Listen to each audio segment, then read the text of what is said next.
Hello, car folks. Jeff Stearns here. I had an opportunity to interview Bob Lutz recently. He definitely needs no introduction as a car guy's car guy. However, the interview does give some insights into the vehicle business as well as into Bob's personal life. Enjoy. Jeff Stearns, connected through cars. If they're bigwigs, we'll have them on the show. And yes, we'll talk about cars and everything else. Here he is now, Jeff Stearns. Bob, first of all, let me just get my jitters out of the way. Oh, come on. I'm not that scary. Listen, I put on LinkedIn that I'm going to have an opportunity to meet Bob Lutz. If you have any questions that you'd like me to ask, please post them. And a number of people came to me and said, like, is this a joke? Do you mean it?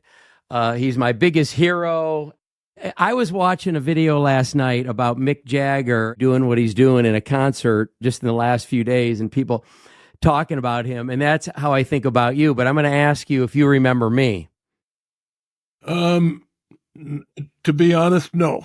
You were an honorary judge, 99, 2000, 2001 at Pebble Beach Concours d'Elegance. Yeah, that's correct. I was a Bentley dealer. I was there with Bentley Hospitality. And I said to my dad, and we weren't carrying around, our phones, our cameras on our phones. I said, Dad, would you please take a picture? Well, I was 20th person in line with 20 more behind me to try to get a. So that's probably why I don't remember. Yeah, and I was going to say, don't you remember that moment? Wonderful to meet you. Of course, we were introduced through our mutual friend, Warren Browne. I have something special I want to share with you, and I have a mystery guest that I want to bring on, and hopefully he'll come on here if the timing's right. Oh, I don't know if you recognize this guy. Whoa, Bob. Hell yeah. I had the same gray hair in Russia, so I ought to be recognizable. Yeah, well, we both have executive hair. All right. My portion of this is an introduction. When I knew that Jeff was going to interview you and you graciously accepted, I reached out to our mutual friend, Vladimir Sherbakov. Former Premier of the USSR. Oh, and he'll be happy to tell you about that. I asked him if he would give some kind words to you, and he was over the moon in doing that. I think because of the relationship you established with him in Moscow and Kaliningrad, both as car guys and as leaders, and I think that there was a connection there. He was so honored to do it that he did it in Russian, as kind of like a formal approach, right? He wanted to say the right thing. So he had his interpreter, which you will hear, voiceovered, interpreting that for him. You can see how he goes on about Bob Lutz, and I think that you'll get a big kick out of it, especially if you're smoking a cigar and remembering all the vodka and cigars that we did when we were. Okay, so before we get to it, I have a Bob Lutz war story that I have to tell. Okay? He was invited to a cocktail party when we were in Kaliningrad for the launch of the Hummer. And there was about 50 guests there, some GM folk that had come over with Bob and the off the tour folks. And he probably had a whole bunch of government dignitaries come because Bob was there. And, about halfway through the cocktail party, I can see that Bob's not, he was gracious. He did his time. So I said, okay, I need to give this an energy boost. So I walked over to him and said, hey, Bob, how would you like to see the guy that engineered and helped design the MiG? And his eyes got as big as saucers. Alexander Sorokin, if you remember his name, was the guy that did that. And you spent the rest of the evening with him. So I think that it ended up being a good cocktail party for you. Okay. Yeah. There were some of the field force guys in in his unit.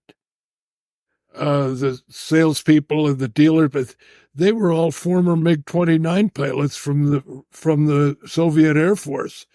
So I had great conversations with fellow military pilots. I could see that by the end of the evening, before we got to the vodka and cigars at Sherbakov's house, that you were having a great time. And Warren, I heard everyone was right on time the next day after that party in the lobby. Well, I can tell you this, another quick Lutz thing as you're loading it. We drank vodka and smoked cigars till very late in the morning. But being the host, I had to be up first. So I got up and Bob's already up, dressed, button-down collar, tie. And he says to me, this is 6:30 in the morning after drinking vodka and smoking cigars all night.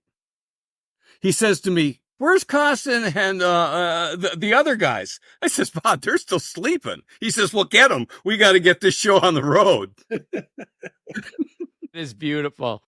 With that, roll it. Hello, everybody. My name is Vladimir Sherbakov.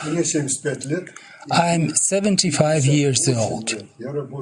58 years I've been in the auto manufacturing industry of the Soviet Union and Russia. I used to be first deputy prime minister of the USSR. And after the collapse of the USSR, I went to private business. Именно в этот период мне посчастливилось быть лично знакомым с Бобом Латцем. Exactly at that period, I was fortunate enough to get personally acquainted with Bob Lutz, the true legend of the global auto industry. Наш общий друг Warren Browne попросил меня сказать Our common friend Warren Browne asked me to say a few words of introduction, очень рад воспользоваться. and I'm very glad to have this opportunity. Хочу сказать, что I would like to say Латц это легендарный Bob Lutz is a legendary engineer, a legendary manager, a legendary organizer of production and business. Еще очень хороший друг Besides, he is a very good friend и настоящий мужик. and a real man. Он единственный американец, He is the only American МиГ-29, who flew a MiG-29 fighter jet legally. он такой настоящий, классический американец. He is a real classic American. Умный, Smart, professional, организованный, organized, смелый, courageous, открытый open, и честный в словах и and поступках. honest in words and actions. Нормальным I believe отношениям, that peace will return to normal human relations, особенно если с американской especially if будет побольше there are людей, more people похожих на Боба like Латца. Bob Lutz on the American side. Здоровья и долгих лет. Good health and long life to you, Bob С Lutz. удовольствием ждем тебя в Автоторе, You have an open invitation to visit Avtator, и у тебя будет возможность and полетать на других. you will have an opportunity to fly other types of Russian modern fighting jets. I promise you. Пока. So long. Bob, I talked to him afterwards. He was tickled pink to do this. I think that he does 6 minutes worth. So I'll send Amy the whole 6 minutes. So I don't have his email address, but I'm sure you do. So please be sure to thank him and tell him I appreciate it very much. And, you know, I keep very pleasant memories of knowing him and wish him a long and happy life. I guarantee I will pass that along, both in email and by calling him. So with that introduction, which was a little long-winded, I wish you both a great interview. Bob, it was nice to see you with that cigar. Yeah. I'm jealous. I didn't have mine. Okay, good interview. Thanks. Thanks for letting me join. Thanks very much. Good to see you looking well, too. How did that make you feel? I was watching how did it make you feel for Warren to do that behind your back and Vlad to say what he said?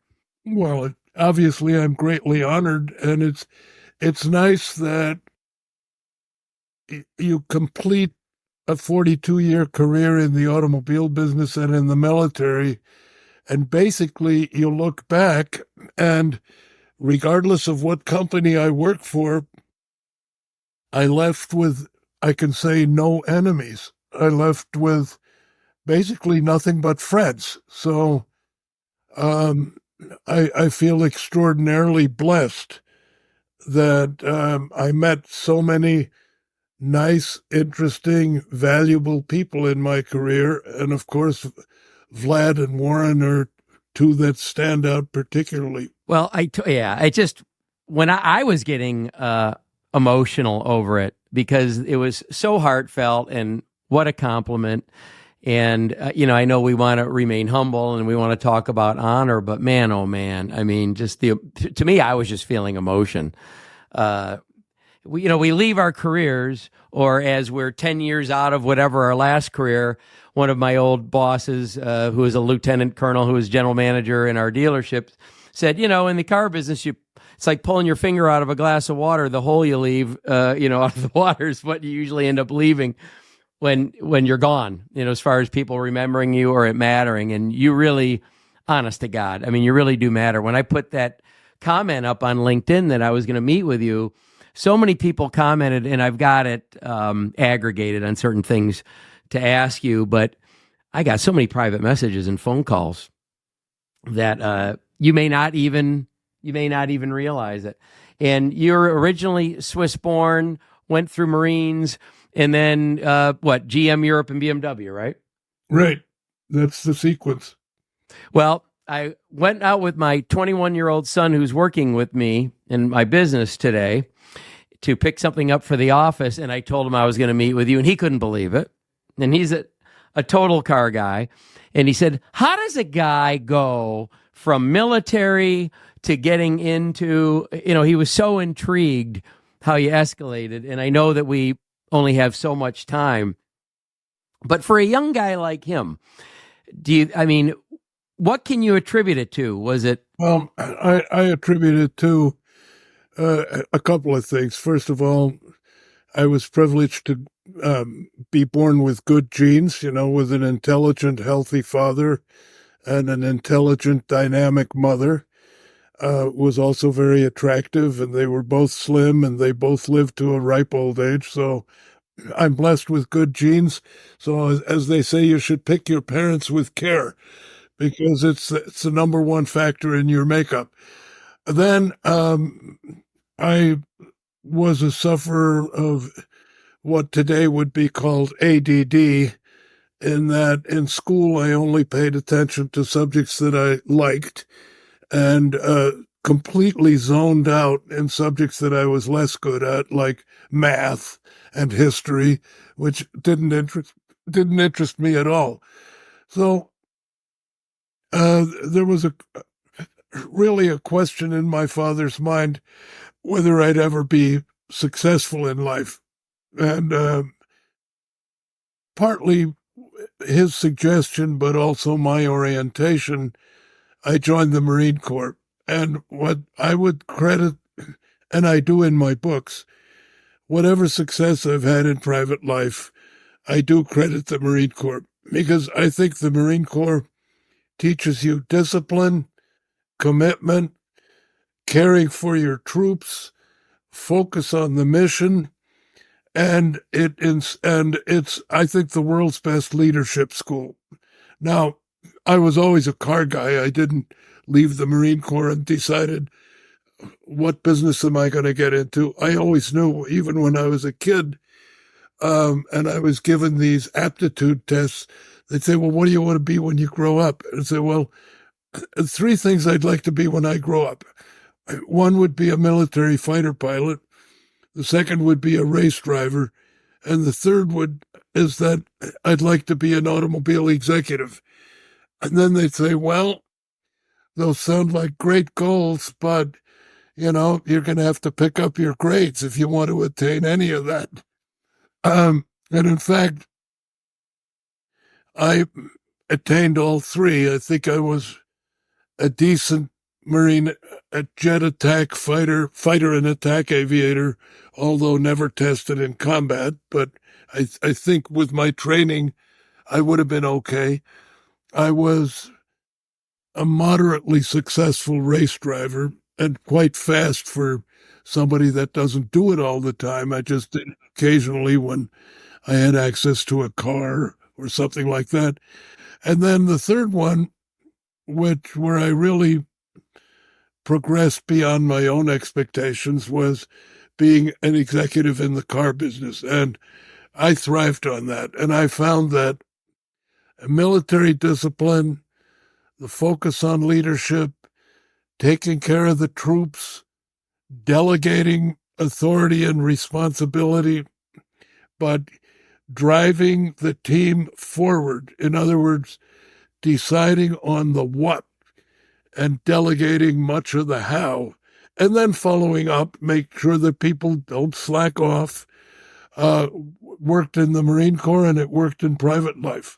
Well, when my son and I were walking around, he was just so curious, like, man, to go that far. And then, of course, you're really a product guy, and it isn't like you went to art college, right? Do you remember John Dinkle? So John Dinkle was a editor of Road and Track and Car and Driver. When I put on the LinkedIn that I was going to meet you, he said, well, ask Bob Lutz if he's still a serial killer, and he's always Mr. Pun. And he posted this, and he actually hung on to it. And I'm sure you remember this. Yeah, we that was a press giveaway for the Dodge Durango introduction. And boy, did we ever hear from the producer. And oh yeah, there was a trademark infringement and everything. And we said, come on, relax. We did a couple of 100 boxes. We gave them away. It's nothing serious, but the Chrysler legal department was summoned and had to go into hand-to-hand combat with the General Mills people who felt that something sacred had been violated. You've diminished the brand. Now, another friend of mine who was a Ford exec, who's now with an automotive space analytics company, said that he read in Automotive News. He said, oh my God, if you could ask Bob about this. He said at a Viper, and he's going by memory, he could not find it, at a Viper introduction, you'd mentioned about the press, the winner gets a ride in a Viper, and the loser gets a ride with you in a helicopter, and apparently you had just wrecked one. Do you remember that? Yeah. Mm-hmm. So I want to talk about your impressions, because of course, you're the product czar. Impressions about some things. I want to look into the future. You're definitely and I got notes here, a recognized expert in all areas of product development. But according to Warren, and he said he learned more about interior, spending an interior at auto show with you for half hour, 45 minutes than he knew in his career to date with you talking about it. But what do you think right now about, like, are the two best gotta have vehicles, or what cars or trucks excite you today, if any? Well, if any is a good addendum to your question, because especially in compact sport utilities, we're seeing a great deal of sameness among brands. And if you're not close enough to read the badge, it's tough to tell one from the other. It's also become manifestly impossible to buy a bad car. I mean, everybody has high levels of safety, great noise, vibration, and harshness, decent styling. Some of the famous Japanese brands, perhaps at this point, on styling a little weaker than Americans, and some of the Europeans are a little weak right now. But basically, everybody produces nice vehicles with good interiors. Everybody offers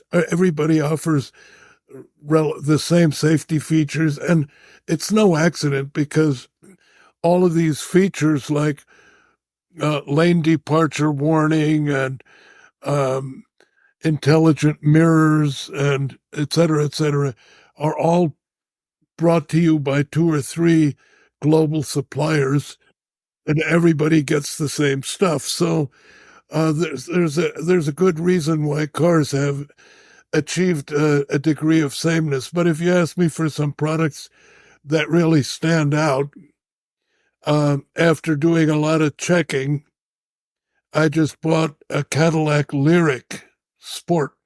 And you talk about interiors, the interior is spectacular. And it's got a 325-mile range, which still does not make it suitable for long road trips.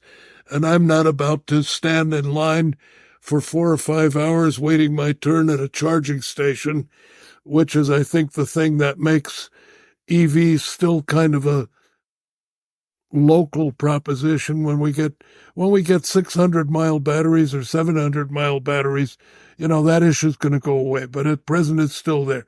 But the Lyriq is an absolutely outstanding vehicle. And in the first quarter, it outsold all of the German luxury EVs, that's BMW, Audi, Mercedes-Benz, and Volkswagen combined. So the public is accepting it in a big way. That's an outstanding vehicle. Well, there's no doubt, Bob, from a product standpoint, the Lyriq is outstanding, no question. But I'm a little surprised to see you with an electric, with some of your comments in the past. Well, electrics are at the beginning of their evolution. We've got 120 years of internal combustion. It's near perfect. The fuel is, if gasoline hadn't been invented, we should invent it now, because it has such high energy density. But there's a lot of advantages to EVs, which are not yet fully realized, because we have to wait for battery technology, which it will. I mean, battery breakthroughs are on the horizon, and in 2 or 3 years we'll have, in fact, Lucid has a 600-mile battery today. Nobody knows about it, but that's potentially a great sedan. Another one of my favorites, which is unique, both in terms of what it represents and how it sells and what it does, is the Chevrolet Corvette, with a long history. And I have 3. I have a 2010 ZR1, a 2015 Z06, and a 2020 C8 mid-engine. And these cars are fabulous. And, the German companies and the Italians, they keep buying them and tearing them down, because they can't figure out how General Motors can make a vehicle like that and sell it at the price that we offer it and still make money. It's still, other than sport utilities and pickup trucks, when I left GM, it was still on a per unit basis one of the most profitable vehicles in the GM portfolio, and I have no doubt that it still is. The third one that I really like, again, because of its uniqueness, comfort, safety, spaciousness, all-terrain capability, and so forth, is the GMC Yukon, which, of course, is the same as the Chevy Tahoe, and mechanically near identical to the Tahoe and the Cadillac Escalade. And I have a Yukon XL, which is the long wheelbase version, which is equipped with Super Cruise. So when I'm on the freeway, I punch in Super Cruise. I take my hands off the wheel and my feet off the pedals. I lean back and relax and prepare a cigar and smoke it. And the car does all the driving from Ann Arbor to Chicago, which is pretty amazing, because Other companies offer similar systems, but they're not as well developed. And whenever there's a comparison test of automated driving systems, the GM Super Cruise system always comes out on top. And how about your trust factor? I mean, you're telling me you're leaning back having a cigar, so I'm assuming you have some trust, but have you experienced any close call where like you think I better while I'm relaxing, I better pay attention to the autonomous drive? The unique thing about the GM system is I don't know how many are on the road today, but probably since it's been offered for the last 5 years, it's probably close to 100,000 GM Super Cruise vehicles on the road today. And to my knowledge, Ford offers a similar system. I think they've had 1 or 2 instances of people reporting it didn't prevent an accident or it caused an accident or something. I don't think there has ever been a single reported incident on the GM Super Cruise system. It is 100% bulletproof. That's a big statement. And you're going back to Corvette. You're talking about Corvette, and this is just my memory, so if I'm off, we'll edit it out. But you talked about, I believe, Corvetteizing or putting a Corvette in every line of General Motors. Am I right or wrong about that? No, that's wrong. But the thought is correct. It just like Ford decided Mustang was a brand that could be expanded as a sub-brand. So you've got the Mustang Mach-E, which, although unprofitable for Ford, but it's a pretty big hit in the EV community. It sells well. I think the Corvette could be made into a sub-brand and positioned similar to Porsche.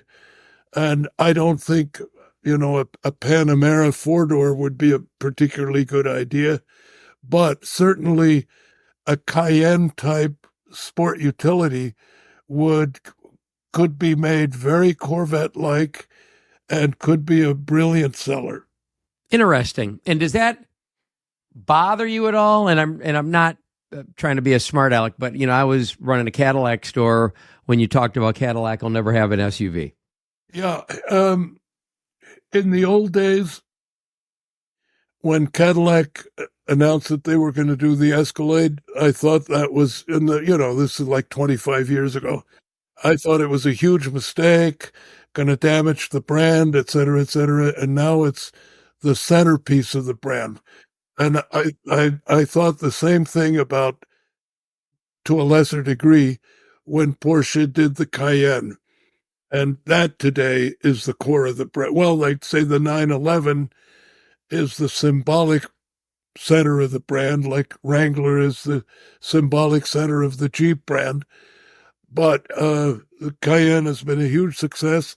And the Lamborghini Urus is another huge success. And Ferrari's coming out with a sport utility. And that will be a huge success because, let's face it, many people want the brand, they want the performance, but they want the convenience of a sport utility. They need some kind of utility. So you don't have like an emotional issue when you mentioned Corvette SUV. You're okay if the market wants it. I'm okay as long as it's done right and isn't a variant off of some other General Motors SUV. It would have to be uniquely Corvette in its character, its appearance, and its technology, and it would have to offer absolutely earth-shattering performance.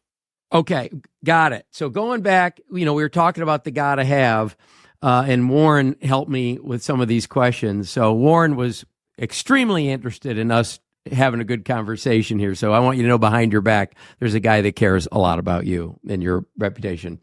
What about it you think is going wrong with trends today? Well, I don't think it's necessarily a trend going in the wrong direction, but I do think car companies should try harder to produce unique products that don't look like everybody else's. I think that's a mistake because the minute your product becomes interchangeable with everybody else's product, now you're competing on brand value, which is legitimate. You earn that over time, or you're competing on price. Becomes and a that's price a disaster. Right. That's exactly right. So I think you said it because you said if gasoline came out today with the energy units, it would be the way to go. And I know you got the lyric, but in general, are you gas, hybrid, or electric?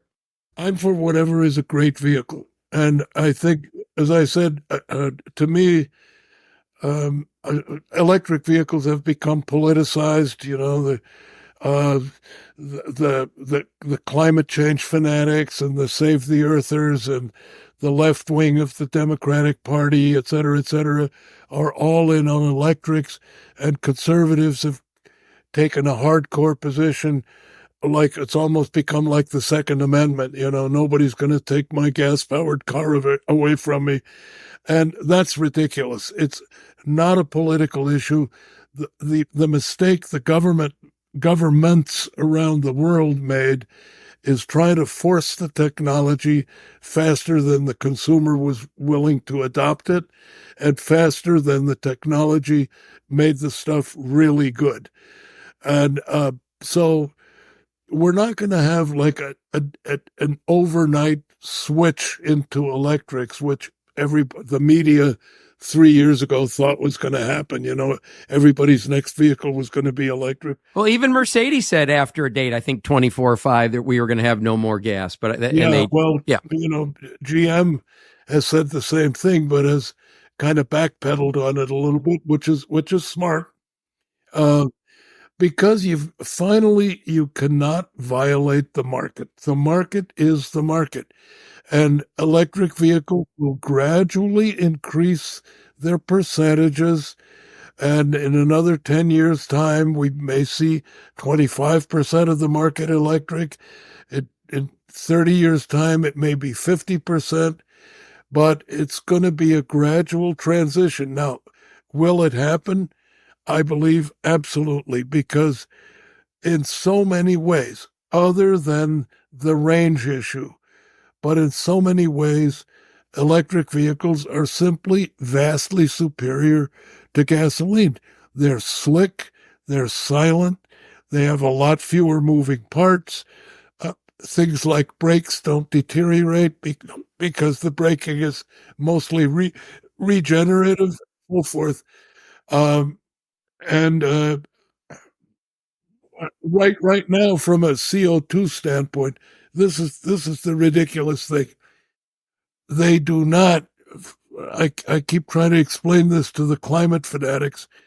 They don't save any CO2 because 85% of America's electric power is generated by fossil fuel. So whether the CO2 is created at the energy production plant or in the gasoline engine at the tailpipe, the planet doesn't care. CO2 is CO2. Now, at some point, we'll have clean nuclear energy, and then if we don't have to burn fossil fuel to charge our electric vehicles, then I will buy the argument that they produce less CO2. And what about the diesel equipment mining the materials needed for the batteries? The diesel equipment used for mining the metals. I mean, it depends how far up the chain you go. But even if you go no further than power generation, it's then you got transmission losses because the power has to be sent out. So there's a certain amount of loss.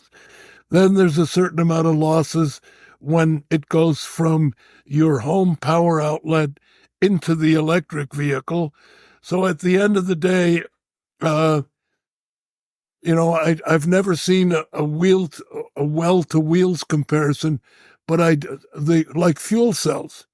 Fuel cells are touted to be absolutely zero emissions. All that comes out of the tailpipe is water vapor, et cetera, et cetera. But they keep forgetting that hydrogen does not exist in a raw state. It's got to be created out of something. So separating the hydrogen from whatever it's attached to requires, guess what? Energy. And taking one form and creating another chemical form requires energy, and that basically requires creation of CO2. Secondly, fuel cell vehicles need the hydrogen compressed to 10,000 psi. Well, where does the power come from to compress all that hydrogen? So, General Motors, we actually did a well-to-wheels analysis of all of the fossil fuels and energy that are required to go into a fuel cell, and then did the miles per gallon equivalent.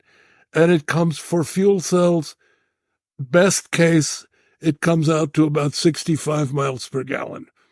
Well, that's a long way from zero. And even so, I think the 65 miles per gallon was calculated by the rabid fuel cell fanatics within General Motors, who, by the way, led us down a garden path of millions of fuel cell GM vehicles on the road by 2010, which, manifestly never happened for good reasons. And then fuel cells require all kinds of rare minerals like palladium and platinum and so forth. I mean, fuel cells I'm really down on. Battery electric vehicles I'm high on, but we've got to get the battery energy density up to where we have reliable, affordable, at least 600-mile batteries, and charging stations have to be more plentiful, more reliable, and charging times. With an internal combustion engine, you can put 350 miles into the tank in 5 minutes. Even with EV fast charging, you can do maybe 80 miles in 20 minutes. That's with today's fast chargers. And talking to people who own Rivians and Teslas, when they get up to a charging station, they're usually fourth or fifth in line, and they have to wait for everybody else to get their 80 miles. And I'm not going to sit there at some charging station for hours and hours waiting until it's my turn, and then in my 20 minutes I get my 80 miles. That just makes no sense for most people, and they're quite right. I think some people, though, will get rich filming the arguments. Who's next in line when there's 5 in line? Yeah. Well, it's been done. It's been done, and my friends who have waited in charging lines say that the atmosphere gets pretty surly, and everybody's watching the other guy's car and saying, "You got your 80 miles, get out of here."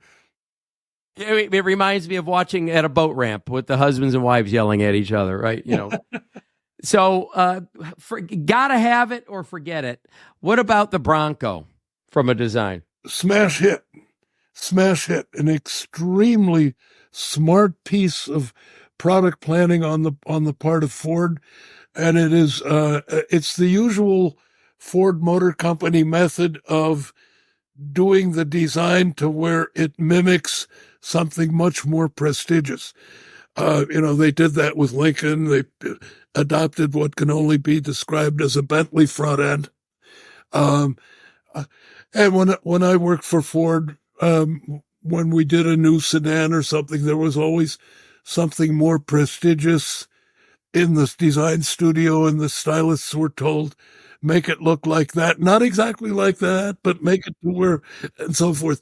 And the Bronco is clearly, I admit there's a lot of heritage of the old little Bronco, the original tiny little Bronco.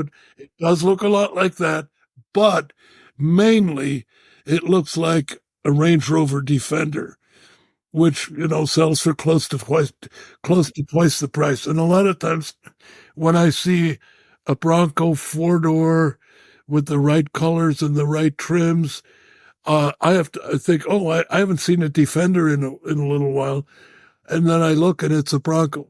But they really spent wisely on that. They did short wheelbase, long wheelbase, hard top, soft top, semi-soft top, removable doors, non-removable doors, wide track, narrow track, big wheels, narrow wheels. I mean, they created a whole portfolio of vehicles to where you can customize that thing to exactly what you want. And it's seriously hurting Jeep. I mean, Jeep had that market all to themselves, and along comes the Bronco, and it has done serious damage. So that's a brilliant example of doing something new and different, and doing a brilliant job at creating it. So as a former GM guy and GM loyalist, I admit, but it's a shame that GM didn't. We were on the way to doing it with Hummer, because we were going to create the so-called H3, which was going to be about the size of the Bronco, many of the characteristics of the Bronco, but it was going to be a Hummer. So we were on our way, but unfortunately, Chapter 11 intervened and we had to drop the brand. What about Model Y Tesla? Tesla? Well, I think Tesla is a great car. I sometimes disagree with Elon Musk on his business philosophy, and lately they've been seesawing back and forth. Will there be a Model 2? No, there won't be a Model 2. We're going to do robo-taxis. Oh, no, wait a minute. We're going to do a series of affordable cars. And I think what's happened is that everybody has discovered that Tesla is not a technology company and the stock is not a technology stock. Tesla is an automobile company, and they have to refresh their vehicles just like everybody else. And the Model S, which is, I think, a terrific car and still one of the best looking sedans on the road. What about the Y? The Y, I didn't like it at first, but it was, I think, last year or in 2022, it was the world's best selling vehicle. Well, you mentioned, Tesla, not a technology stock, but man, oh man, how about the market cap? Well, it's ridiculous. There's no justification. Doesn't make sense at all. How about Toyota Crown? Well, I kind of like some of their newer stuff. They finally discovered or rediscovered the fact that design matters. And the new Prius, for instance, is finally, apparently from all reports, well, it got Motor Trend Car of the Year, which means something. So it must drive well. I haven't driven one. But it's good looking. It's not nerdy. No, it's finally not a dorkmobile.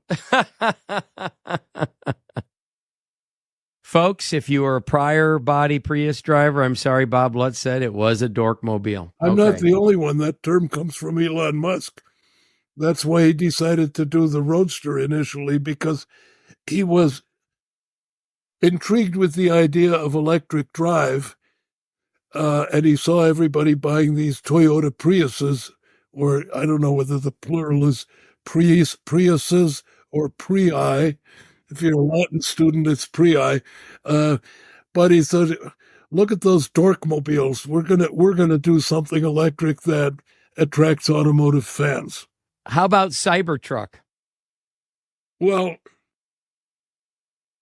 I think that was a colossal mistake. It was a good example of doing something that looks different, but they could have made it look that way without going to all of the pain of doing flat panel, stainless steel, bulletproof, and all of that stuff. They just could have. And the reason they have so much trouble fabricating it is because, as everybody in the car industry knows, and I'm sure many people told Elon, and he was not in a listening mode, which is fairly typical of him and usually pays off for him, but sometimes it doesn't. I'm sure everybody told him to properly build a body automotive body and get decent stampings that can be handled and welded properly, you must introduce a little bit of crown to the surfaces. They could have done some crown in those surfaces, a little bit in the roof, a little bit in the sides, a little bit in the hood, and the crown could have been so slight that it would be hard for people to notice, but then they wouldn't have all these horrible issues that they've got in building the thing. And I'm sure it's a huge money loser. It's way heavier than it has to be. I know they still have a lot of advance orders. Maybe ultimately, if they can get the manufacturing issues solved, which is a big if, it might be a hit, but it will never displace the products of Ram, GMC, Chevrolet, and Ford. It'll be a different buyer. It'll be a Tesla fan who wants a truck, not a truck buyer who wants a Tesla. Maybe Elon, when he doesn't always listen, maybe he was going back to some old line about, I don't know, I heard something about often wrong, never in doubt, somebody once said. Oh, yeah. Well, if you're going to be a leader, having a degree of self-confidence and being relatively firm in your opinions is a good thing. If you don't have a really firm belief in what you're doing is right, you can't convince others to follow you. But I think most people, myself included, there's always this tiny little voice in the back of your head. What if I'm wrong? What if I'm wrong? What if I'm wrong? And that little voice gets you to listen to people. And thank God, many times in my career, I've absolutely wanted something. And my guy said, Bob, look, don't do this. It's not going to work, or we can't build it. And I'd push back a lot and say, yeah, well, you guys are just negative, et cetera, et cetera. And they'd come back and say, Bob, listen, we got to tell you, one more presentation. We'll take you down to the shops and we'll show you the reasons why we can't do this. And then finally I'd say, okay, I got it. But by the way, if you run into that much hostility, it probably isn't going to work, because the people at that point, if you do a force job and say, I don't care what you guys say, I hereby ordain that you do it, they're going to go into malicious obedience and you'll never get a decent product. Right, but you'd mentioned when you get hostility like that, but I think you're really just talking about resistance. And it's not necessarily hostile yet, but I'm always a big fan and student of leadership, not management, leadership. And the story you just told was actually a little bit surprising to me, because you got a big persona, you got a big personality, you got a big reputation. And what you just said tells me that you created an environment that made it safe for people to give you some resistance. That was another thing I learned in the Marine Corps. And it's in Marine Corps leadership style principles, and that is that you adapt your leadership style to the situation at hand. And when time permits, you listen to your subordinates. That means for a second lieutenant, he listens to the sergeants and corporals who have probably been in the infantry a hell of a lot longer than a freshly minted second lieutenant. When you're a colonel, you listen to lieutenants and sergeant majors. And if you go to a Marine Corps weapons demonstration, the presentations are not like in the movies where there's a 2-star general standing with the maps and with the pointer. In the Marine Corps, it's sergeants and sergeants major who give the presentation. So the Marine Corps strongly believes in listening to the troops. The only time you adopt a more draconian and more absolutist leadership style is in an emergency situation where there is either no time for discussion or the situation is so dire that the troops are reluctant to take the measures that you're going to ask them to take. And then you have to say, look, we're in a tough situation. We can't argue this. We need everybody to cut their budgets by 20%. I know it's awful. I know you're going to have to get rid of people. I know we're going to have to delay programs, but that's the situation we're in. And I always I never said, what I always avoided was when they said, well, why do we have to do this? I never said, because I say so. That's the sign of a weak leader. A good leader is capable of explaining the necessity to the people that are being asked to accomplish the task. And I always used, to the extent possible, I always used humor. But one GM story, when I got to GM, in 2001, on my return at age 70, I was at a first meeting of all my direct reports, and there were about 20 people in the room. And I started, just banter and telling them what I thought was wrong with GM products. And I saw everybody hunched over pieces of paper, scribbling furiously. And I said, what are all you people doing? I said, well, you're a vice chairman and you're addressing us and you're giving us wisdom from your career and we're taking notes. And I said, guys, listen, you don't know me very well, but I tend to run off at the mouth. I'm what is technically known as given to verbosity. And I say a lot of things that don't make any sense. And what I do is I try to trigger responses in people. And I say a lot of controversial things, and I want to hear pushback. And you people should never be worried about pushing back. The only thing there's just one rule. Any one of you at any time in any meeting can say, excuse me, sir, you're full of SHIT. I would just ask you to say, and this got a big laugh, I'd say you have to preface it with the words, with all due respect, sir, you are full of, and everybody laughed. And you know what? 2 or 3 weeks later, I think we were having an argument about fake wood versus real wood in cars, and can the consumer tell the difference? Because the cost difference is like 10-1, and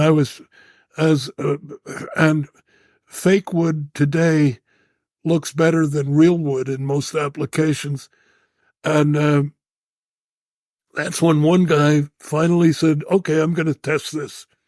He says, "With all due respect, sir, you are," and everybody looked horrified to see how I was going to respond. I said, "Thank you, sir, for breaking the ice. I've been waiting patiently for somebody to do that. Now tell me why." And once everybody understood that nobody was going to be punished, we had meetings that sounded like verbal free-for-alls. We'd shout and I mean, we'd insult each other, and I accepted as well as I got. But you know what? I never feared for my authority because I knew at the end of the day, they knew I had the stripes. They knew who was in charge, and they knew that if I put my foot down, I was going to get my way. So I never saw it as threatening my authority or threatening my position or hurting my ego if people criticized my ideas or my opinions. Well, and you were right. And it wasn't about getting your way. It was about leading. And you sometimes got led. Well, it was about getting to the right solution. Right. So what's the best vehicle you've ever owned? Boy, that's a tough one.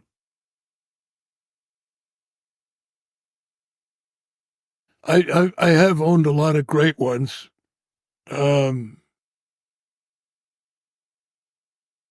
would say, for everyday driving and putting it into the context of the day, which is 70s, early 70s, it was hard to beat the 3-liter fuel-injected BMW coupe.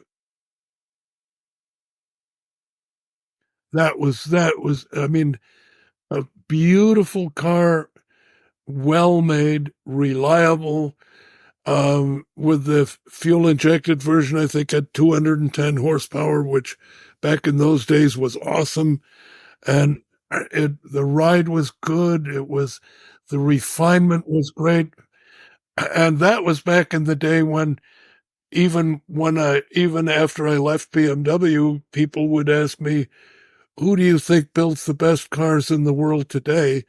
My answer was invariably BMW, because when it came to engine refinement, engine reliability, the beautiful blend of performance and handling, roominess, fit and finish, brand character, and it was hard to beat BMW. Weight distribution.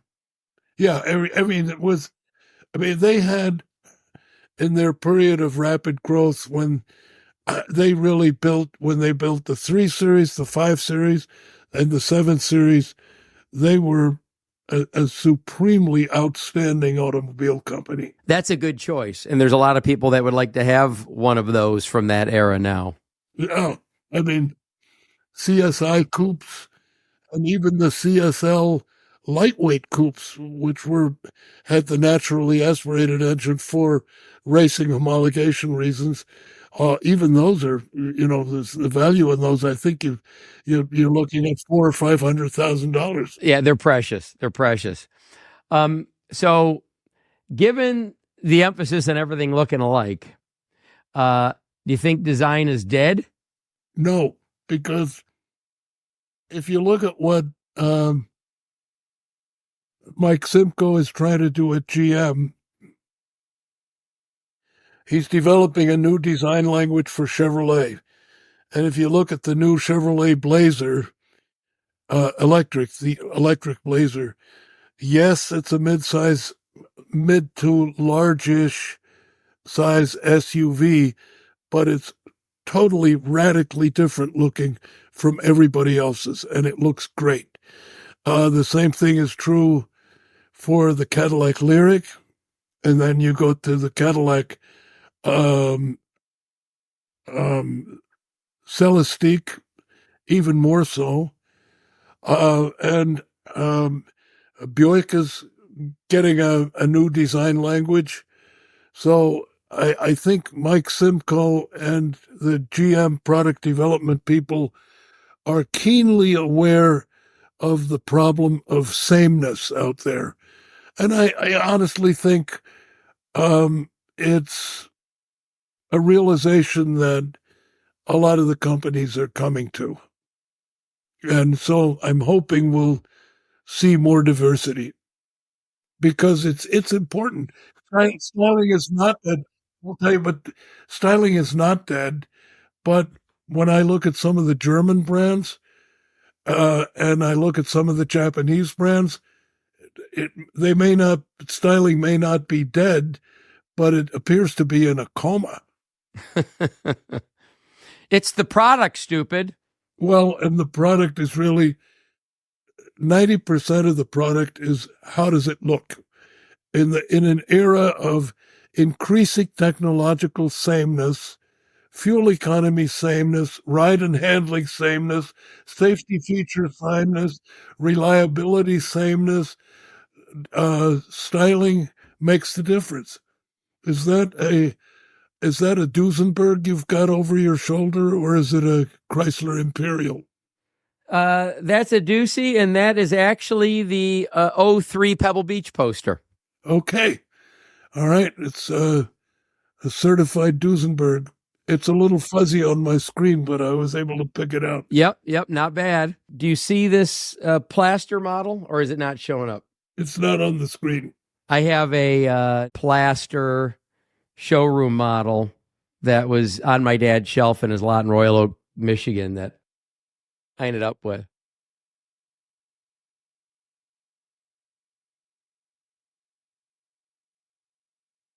Oh, yeah. Okay. Yeah. I don't know the model.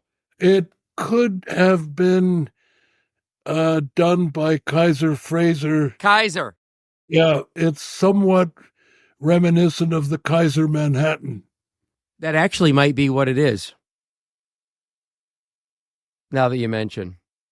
When I was a kid, I thought my dad said Nash and I hadn't paid attention, but this might be a Kaiser Manhattan. Are you...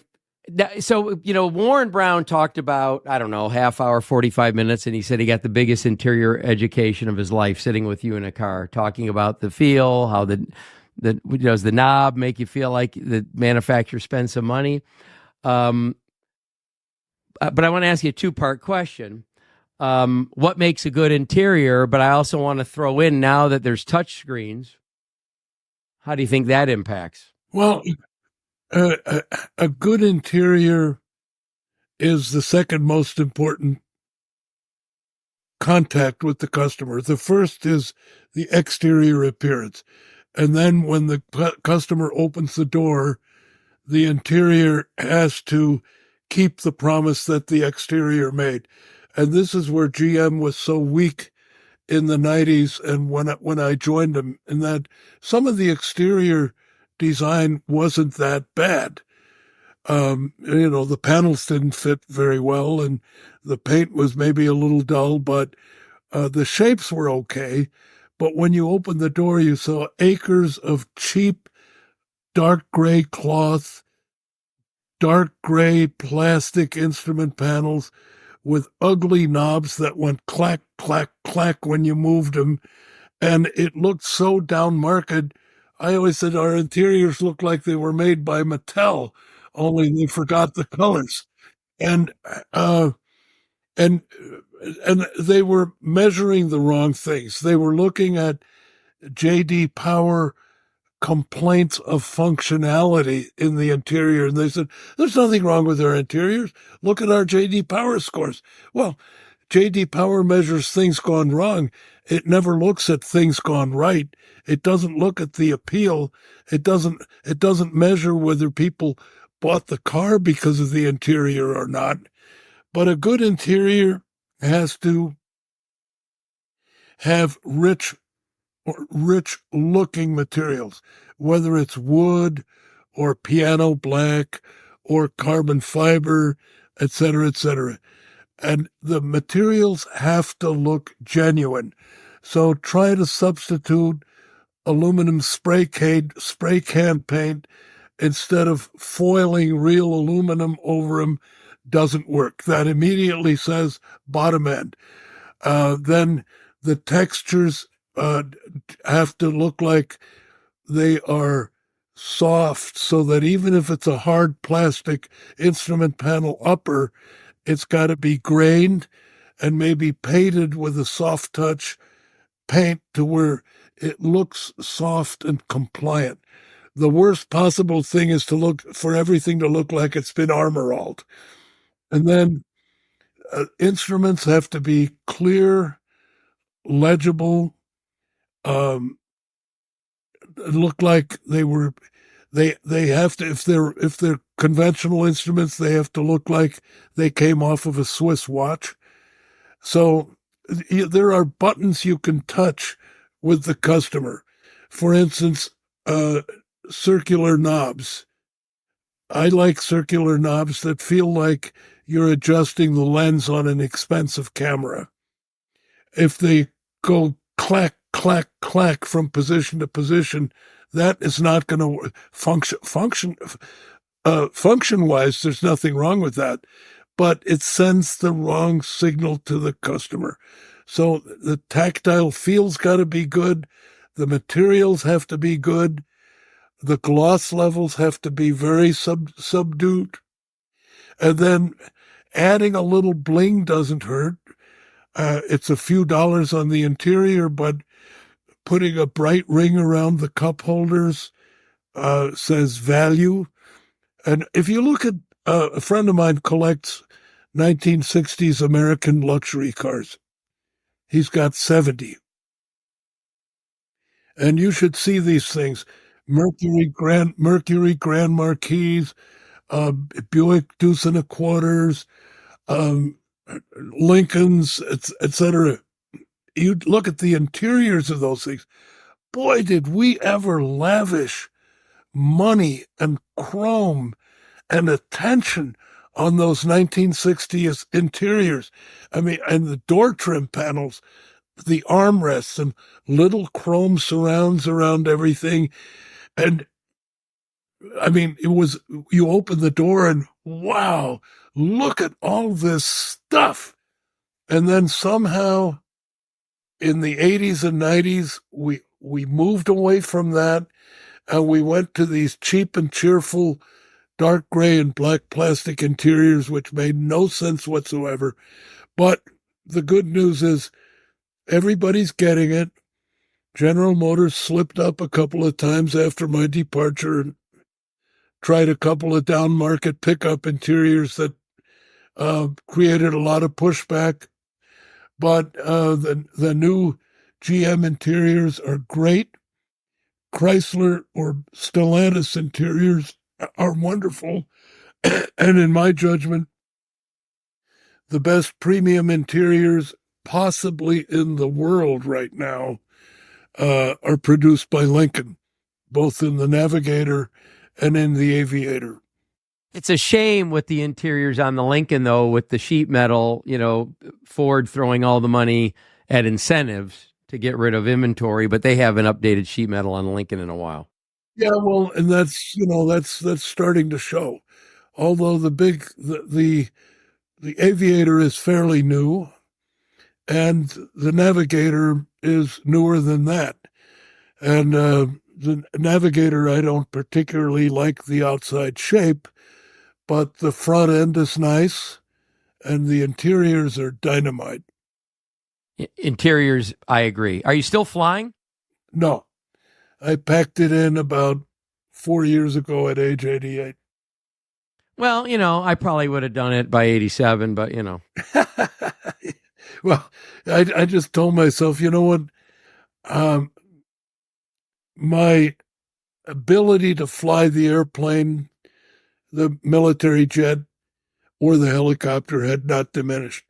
But I told myself, what if I had to eject over northern Michigan with no cell phone coverage and had to walk my way out for like 10 miles to the nearest road? In the old days, arguably I could have done it. But at age 88, I think I would have become wolf food in a very short order. 10 miles of St. Ignace. Got it. Got it. Okay.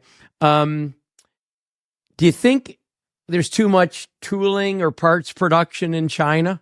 Well, yes and no. I'm all for getting the best parts and components possible at the best possible prices, but I do share the concern that the U.S. and Europe might be victims of being hollowed out by predatory Chinese pricing. And there's no question, we used to associate Chinese stuff with cheap and cheerful. Well, it's not cheap and cheerful. They have brilliant engineers. They've got a great education system. The Chinese are a very intelligent, hardworking, quality-focused people. So they produce that we shouldn't think that we are in any way racially or ethnically superior, because we certainly are not. But they also have a government that subsidizes industry, wants to dominate the global automobile industry. And I think if the U.S. gets hard evidence that the Chinese supplier industry, or automotive industry for that matter, is playing by different rules than what we play by in the West, then I think tariffs on Chinese stuff would be justified. Interesting. Now, I see you've got your books on display behind you. So do we need to promote a little? Sure. So a lot of executives have read your book, but given a few years have passed, what advice would you give with your experience since? Well, one thing, first of all, the lessons in guts are sort of timeless because they're lessons in leadership. The lessons in car guys versus bean counters are also timeless because I said car guys versus bean counters, but my ophthalmologist read the book and he said, when I read that, I thought you were talking about the ophthalmology industry. And people from various industries tell me, you know what? It's exactly the same in my business. And I'll bet it's the same in the grocery trade. And one thing, Boeing would not be in the mess today if enough people had read Car Guys versus Bean Counters, because what happened to Boeing is precisely what Car Guys versus Bean Counters tried to warn every large company in America about, which is bean counters are necessary, financial discipline is necessary, the revenue coming in has to be higher than the costs, et cetera, et cetera. But if you're into the airplane business and you no longer are being run by airplane guys with the bean counters checking up on them and making sure they don't go out of control, that's necessary. The analogy I use is the product guys are the engine and the bean counters are the steering wheel and the brakes. And for a successful car, you need both. But you're not going to have a race-winning car if the focus isn't on the engine. So I hope I am heartened by the fact that friends tell me that icons and idiots, by the way, timeless lessons in leadership, what works and what doesn't. And it kind of, even before it became well known, but I kind of covered the Elon Musk syndrome because my premise in the book is that successful leaders of large organizations are often flawed individuals. Ultimately they're successful, but they have a weird side to them which makes them hard to work for. And I think, Elon Musk is the poster child for that. Without question, the most brilliant mind of the 21st century, but also without question, the strangest and most controversial CEO of the 21st century. So which one do you want to focus on? I think Jobs had a pretty good reputation for being not so easy to work for. Yeah, another good example.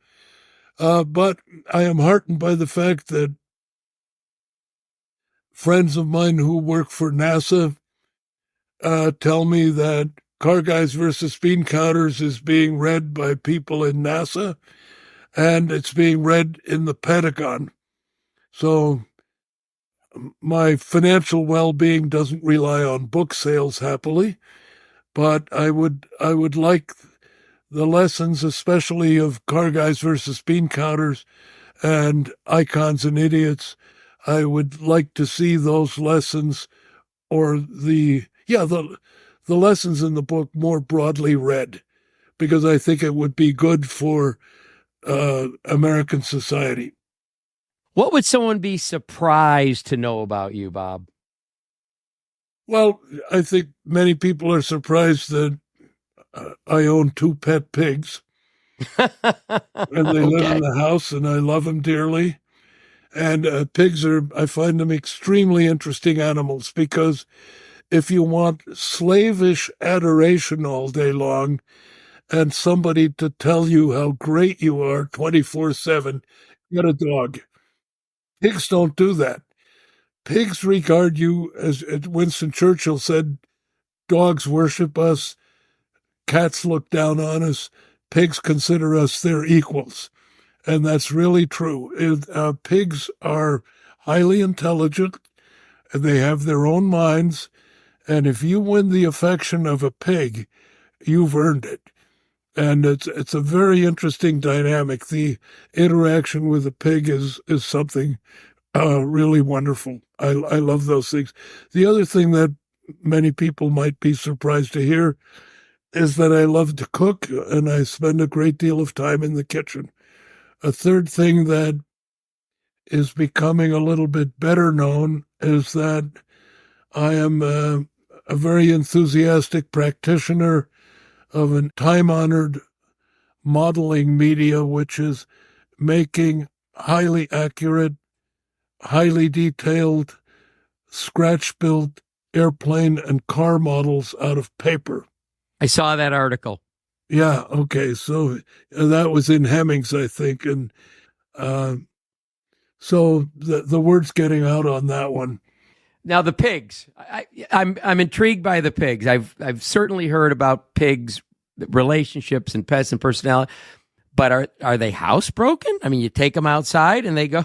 They are at birth. If you go to a farm and visit the pigsty, if you got 20 pigs in one enclosure, they select a corner that is designated as the urine and defecation area, and the rest of the place is clean.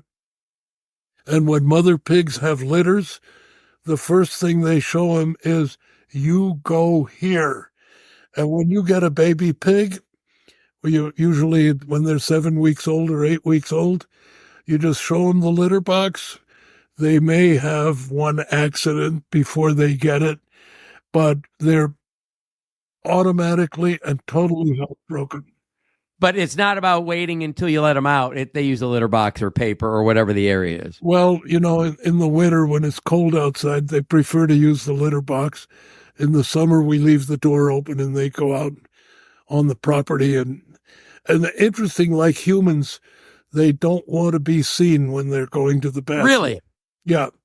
They're so, as the pig breeder said, if you watch that litter box the whole time, they're not going to go.